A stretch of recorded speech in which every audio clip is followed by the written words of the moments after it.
Dans cet épisode, je vais vous parler du sous-titrage de toutes les émissions à la télé chinoise et des jeux télévisés de lettres type Motus en chinois.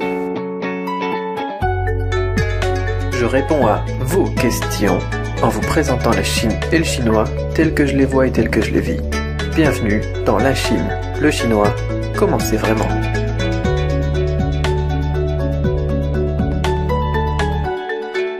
Bonjour, c'est Cédric Beau et bienvenue dans l'épisode 53 de La Chine, le chinois, comment c'est vraiment, hashtag LCLCCCV.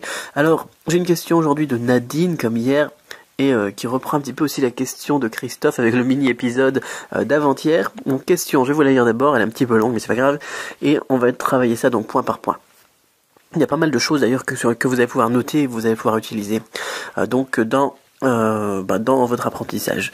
Alors, bonjour Cédric, à la suite de la leçon 36 de la méthode Cramp, je suis allé explorer le net chinois. J'ai découvert Weibo, Tudou et CCTV. CCTV.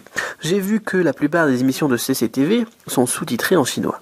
Et je me dis que c'est très intéressant pour quelqu'un qui apprend le chinois. Est-ce que le sous-titrage est en lien avec les dialectes dont tu parles dans le podcast 42 ? Autre question. Y a-t-il des jeux de lettres télévisés, genre des chiffres et des lettres ou motus ? Est-ce que les mots croisés existent en chinois ? Si oui, est-ce qu'ils se font sur les caractères ou sur les pinyin ? Et donc, est-ce que tu pourrais me conseiller une émission de type jeu de lettres de la télé chinoise qui soit accessible sur internet ? Excellent week-end, Nadine. Alors, on va tout reprendre point par point parce qu'il y a énormément de choses, énormément d'infos et beaucoup de choses que vous allez pouvoir utiliser aussi. Donc à la suite de la leçon 36, je suis allé explorer le net chinois. C'est quelque chose que vous pouvez faire. Pas la méthode Cramp, mais si vous pouvez faire la méthode Cramp, mais explorer le net chinois en l'occurrence. Explorer le net chinois, faites-le, regardez un petit peu sur baidu.com, faites des recherches, allez sur Weibo. Ici on évoque Weibo. C'est quoi Weibo ? W-E-I-B-O. C'est ce que souvent les gens ils appellent le Twitter chinois. En fait, c'est beaucoup plus évolué que Twitter. C'est le microblogging chinois, on va dire. Ils sont marrants à appeler ça Twitter chinois, n'importe quoi. C'est du microblogging chinois et c'est beaucoup plus évolué, beaucoup plus de fonctionnalités que Twitter. On a aussi Tudou, T-U-D-O-U, ça veut dire pomme de terre et c'est un site de vidéo, un petit peu comme Youku, Y-O-U-K-U, c'est, on pourrait dire, l'équivalent de Dailymotion, pour pas citer YouTube, donc un site de vidéo tout simplement. Il y a beaucoup de gens qui vont dire c'est le YouTube chinois. Non, un petit peu comme si les gens disaient Dailymotion c'est le YouTube français. Ben non, Dailymotion c'est Dailymotion et Tudou c'est Tudou. Voilà. Et donc ensuite elle a aussi vu CCTV, pardon. On va appeler ça CCTV. CCTV, c'est China Central Television, ça veut dire la télévision centrale donc chinoise. C'est tout simplement la télé au final. Ce sont les chaînes officielles en Chine. Et on peut les regarder en direct sur le site, on peut les regarder en direct avec le programme CNTV. Sur CNTV, on peut regarder CCTV 1, CCTV 2, CCTV 3, 4, 5, 6. Je crois qu'on en a beaucoup comme ça, il y a une vingtaine de chaînes. Comme nous, on avait France 1, France 2, France 3, France 2, France 3, France 4, France 5, France O, France je sais pas quoi là. C'est le même principe. Et donc vous pouvez aussi regarder ça. Moi j'ai téléchargé le programme CNTV, vous pouvez aussi l'avoir en application sur votre iPhone, sur votre téléphone portable, Android ou autre. Vous regardez, vous recherchez l'application CNTV. C'est un espèce de logo avec plusieurs couleurs et qui ressemble à un C. Et dessus, vous pouvez regarder en streaming et sans avoir besoin de changer d'adresse IP ou n'importe quoi, les chaînes donc chinoises tout simplement, et suivre les actualités, les infos, mais aussi bien tous les programmes qui sont bien sympathiques.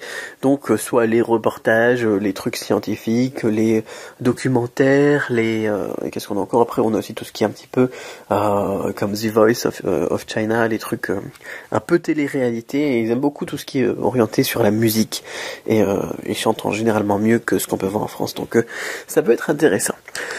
Alors, donc pour revenir sur la question, elle me dit que donc sur CCTV notamment, qu'elle a remarqué que la plupart des émissions sont sous-titrées en chinois. Oui. En Chine, on sous-titre beaucoup, très souvent. Quand on va regarder un film, par exemple au cinéma, les sous-titres sont là par défaut, sauf si le mandarin est vraiment excellent, le mandarin est vraiment standard. Sinon, il y a des sous-titres pour tout le film. Quand on regarde la télé, c'est pareil. Quand on regarde les infos, c'est pareil. Quand on regarde un reportage, c'est pareil. Il y a quasiment toujours les sous-titres. Alors il y a une exception, il n'y a pas des sous-titres, notamment quand on regarde un direct, parce que les gens ils peuvent pas taper les sous-titres et faire la transcription des sous-titres en même temps et vous les donner. Mais généralement les directs, on essaye de parler un mandarin standard le plus standard possible en l'occurrence. Donc oui, c'est en lien avec les dialectes, effectivement, c'est un petit peu comme en France, d'ailleurs en France on a peut-être des sous-titres avant, je pense. Quand on a plusieurs dialectes, plusieurs langues dans un pays qui sont parlées, mais qu'on peut se référer à une base commune écrite, eh bien, effectivement, on va mettre tout le temps cette base commune écrite, donc disponible aux gens. Comme ça, eh bien, les gens qui sont aux quatre coins de la Chine, ils n'ont pas besoin de réfléchir lorsqu'ils regardent la télé. S'ils ont un souci, eh bien, ils regardent tout simplement les sous-titres. Et c'est un réflexe vraiment, et puis ça va vite, en plus, les sous-titres, que les Chinois ont pris, donc naturellement. Et oui. Et oui, c'est en lien donc avec les dialectes dont je parlais dans le podcast 42. C'est bien, tu suis bien tous les podcasts en tout cas. Ça me fait plaisir. Ça me fait plaisir qu'il y a des gens qui suivent vraiment, qui aiment vraiment ce que je fais. C'est bien. Jetez-moi des fleurs, ça me fait plaisir. Autre question. Y a-t-il des jeux de lettres télévisés, genre des chiffres, des lettres ou motus? Alors, on n'a pas des trucs qui vont se baser sur des lettres comme notre alphabet, parce que tout simplement, eh bien, comme je le disais pour Christophe rapidement dans le podcast de mercredi, eh bien, on n'a pas de lettres. Mais par contre, il y a des jeux télévisés qui sont orientés sur les caractères. Sur les caractères, pas sur les pinyin. Les pinyin, c'est juste une aide pour apprendre. D'ailleurs, la plupart des vieux en Chine, ils connaissent pas le pinyin. Et la plupart des jeunes, d'ailleurs, en Chine, ils se trompent dans les pinyin. J'ai eu l'occasion de recevoir l'autre coup en France, dans un lycée, donc des étudiants chinois que j'ai fait intervenir dans mes classes, et quand ils faisaient des erreurs de pinyin, ils avaient une vingtaine d'années, ils faisaient des erreurs de pinyin lorsqu'ils parlaient, on va dire, lorsqu'ils échangeaient avec mes étudiants, qui eux ne faisaient pas d'erreurs de pinyin. Donc comme quoi ça sert à rien au final le pinyin, c'est une aide, ça sert à rien, c'est une aide qui aide à apprendre, c'est toujours pratique pour aider notamment les étrangers à apprendre le chinois, mais c'est pas ça la clé, le pinyin. Donc c'est les caractères. Alors oui, ils font donc des jeux sur les caractères. On a par exemple des émissions qui s'adressent aux enfants et aux adultes, et le but du jeu c'est donc ça s'appelle Hanyu Yinxiong, donc ça veut dire héros du chinois, Hanyu comme chinois, Yinxiong comme héros. Ça veut dire héros du chinois, et donc le jeu c'est très simple, on dit au candidat, tiens, tu vas me faire par exemple le Han qu'il y a dans Hanyu, donc le Han qu'il y a dans Hanyu, et le candidat, il doit, à partir d'une feuille vide et puis un stylo, enfin ça se fait sur écran et tout, c'est super moderne avec une espèce de tablette et tout ça, il doit retracer bien le caractère Han à partir de cette définition. Donc le Han qui existe dans Hanyu, donc la première composante du mot qui veut dire chinois. Donc là c'est difficile, c'est un exercice difficile pour les apprenants en chinois justement, mais c'est un excellent exercice. Alors, vous pouvez regarder ça, mais le niveau est très élevé je trouve pour les étudiants. Mais c'est une très bonne idée de jeu par contre que vous pouvez refaire avec des autres personnes donc qui apprennent le chinois comme vous. Vous prenez votre vocabulaire, par exemple vous faites une émission, enfin vous faites un jeu, une série HSK1, HSK2, HSK3, HSK4, et puis vous vous interrogez les uns les autres en prenant eh bien, les mots que vous avez étudiés, et vous interrogez, donc souvent les mots ils font 2 ou 3 caractères, vous interrogez donc les différentes personnes, différents participants du jeu, chacun à votre tour, vous pouvez même faire des cartes et tout ça, sur, tiens, aujourd'hui, tu vas m'écrire le caractère Zhong qu'il y a dans Zhongguo.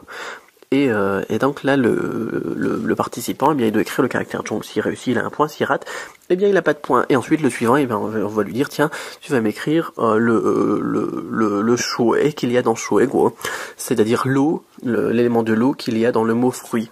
Et là, donc, si le deuxième participant réussit, il a un point. S'il a raté, eh bien, tant pis pour lui. Alors, vous allez me dire, oui, mais c'est pas très juste, parce qu'il y a des caractères qui sont plus faciles que d'autres, mais c'est la même chose, eh bien, dans le jeu télévisé, en l'occurrence. Donc, il y a aussi un facteur chance, qui peut être d'ailleurs très intéressant dans ce genre de jeu, que l'on pourrait faire, donc, entre amis ou entre apprenants du chinois. Voilà. Je pense qu'on devrait ça serait bien de réussir à faire un truc comme ça en direct, avec différentes personnes, différents inscrits de la méthode Cram, par exemple, avec un truc à gagner, ou je sais pas. Ça serait intéressant. Enfin bon, voilà. Voilà, donc tu peux retrouver donc cette émission, donc c'est celle qui me vient à l'esprit et que moi j'aime bien regarder. Il y en a peut-être d'autres, à vrai dire, je sais pas, je regarde pas beaucoup la télé quand même. Mais c'est aussi quelque chose donc que l'on peut faire, que l'on peut utiliser, donc comme Christophe le disait, le demander en l'occurrence donc sur papier. Ou l'idée des mots croisés, l'idée du Scrabble, etc. Enfin, c'est plus proche de l'idée du Scrabble parce que le Scrabble ça se joue à plusieurs. Et on pourrait même mettre d'ailleurs un nombre de points différents en fonction de la difficulté ou de la fréquence des caractères. S'il est très fréquent, ou bien s'il est dans le HSK1, c'est 1 point. S'il est moins fréquent et qu'il est dans le HSK2, c'est 2 points. S'il est super rare, il est dans le HSK6, c'est 6 points, ou des trucs comme ça. On pourrait faire un jeu, on devrait inventer ce genre de jeu. Bon alors, je pense qu'il n'y aurait pas énormément de gens qui joueraient à ça, mais ça pourrait être très très intéressant, en tout cas pour les personnes qui écoutent ce genre de podcast, ou qui me suivent, ou qui sont inscrits à la méthode Cran. Voilà, alors, je commence à plus avoir de voix, moi, alors on va s'arrêter là. J'espère que ça répond bien à ta question, Nadine, et j'espère que ça vous donne plein d'idées, plein de choses, parce que j'ai évoqué plein de choses, hein. Si vous n'avez pas noté, regardez un Weibo, Tudo, CCTV, l'idée donc de réunion, etc. Tous ces 5 éléments, déjà, vous pouvez les rechercher sur Internet et les approfondir. Et puis voilà, alors si vous avez d'autres questions, posez-les sur du-chinois.com/questions, et puis on se retrouve donc très rapidement dans le podcast 54. Et en attendant, n'oubliez pas, si c'est pas encore fait, de vous inscrire à la nouvelle méthode Cramp. La nouvelle méthode Cramp que j'évoquais notamment dans le podcast de mercredi, que j'ai envoyé, donc j'ai envoyé des mails aussi, aux personnes qui n'étaient pas encore inscrites. Abonnez-vous parce que les places vont fermer. Alors je sais pas combien est-ce qu'il me reste de place, mais il m'en reste pas beaucoup là. Et donc j'enregistre ça un petit peu en avance, mais il doit m'en rester une trentaine, je crois, pour donc cette nouvelle version de la méthode Cramp. Je limite les places parce que comme c'est nouveau et que ça fait beaucoup de personnes d'un coup, si jamais il y a des soucis, au moins comme ça, ce sera plus facile à gérer de mon côté. J'arrive pas à retrouver mes statistiques, mais inscrivez-vous vite, avant qu'il n'y ait plus de place tout simplement, sinon il faudra attendre votre tour. Alors, on se dit à très vite, donc à demain ou à lundi pour un nouveau podcast LCCCV. Bye bye.